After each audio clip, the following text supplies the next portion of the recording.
एक व्यापारी जितना अमीर था उतना ही दान पुण्य करने वाला, बस सदैव यज्ञ पूजा आदि कराता रहता था। एक यज्ञ में उसने अपना सब कुछ दान कर दिया। अब उसके पास परिवार चलाने लायक भी पैसे नहीं बचे थे।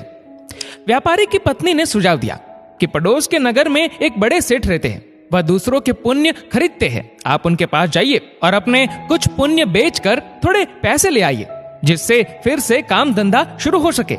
पुण्य बेचने की व्यापारी की बिल्कुल इच्छा नहीं थी, लेकिन पत्नी के दबाव और बच्चों की चिंता में वह पुण्य बेचने को तैयार हो गया।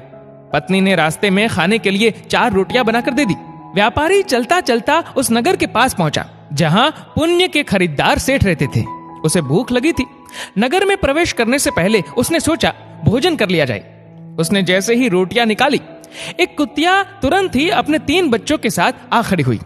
कुतिया ने बच्चों को जंगल में जन्म दिया था।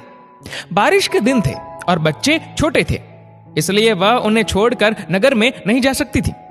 व्यापारी को दया आ गई। उसने एक रोटी कुतिया को खाने के लिए दे दी। कुतिया पलक झपटते रोटी चट कर गई, लेकिन वह अब भी भूख से हाँफ रही थी। व्यापारी ने दूसरी रोटी, फिर तीसरी और ऐसे ही 4 रोटियां कुतिया को खिला दी। खुद केवल पानी पीकर सेठ के पास पहुंचा। व्यापारी ने सेठ से कहा कि वह अपना पुण्य बेचने आया है। सेठ व्यस्त था। उसने कहा कि शाम को आओ। दोपहर में सेठ भोजन के लिए घर गया और उसने अपनी पत्नी को बताया कि एक व्यापारी अपने पुण्य बेचने आया है, उसका कौन सा पुण्य खरीदूं।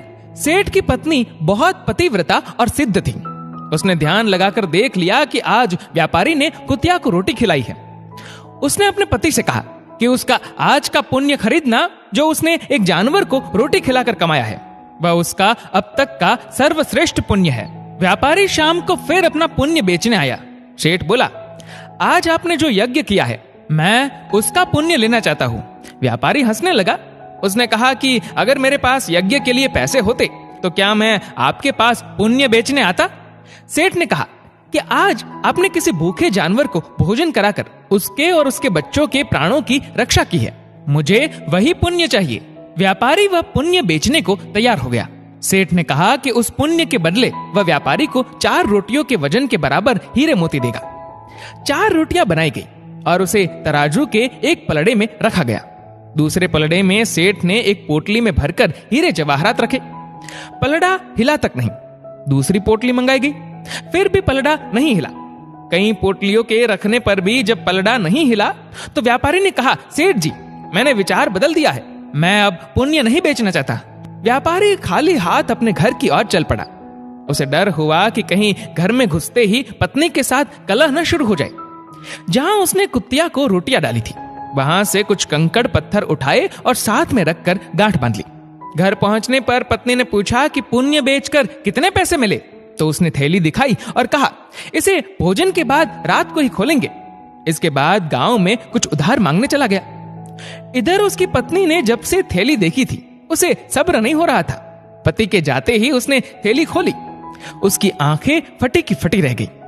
थैली हीरे जवाहरातों से भरी थी।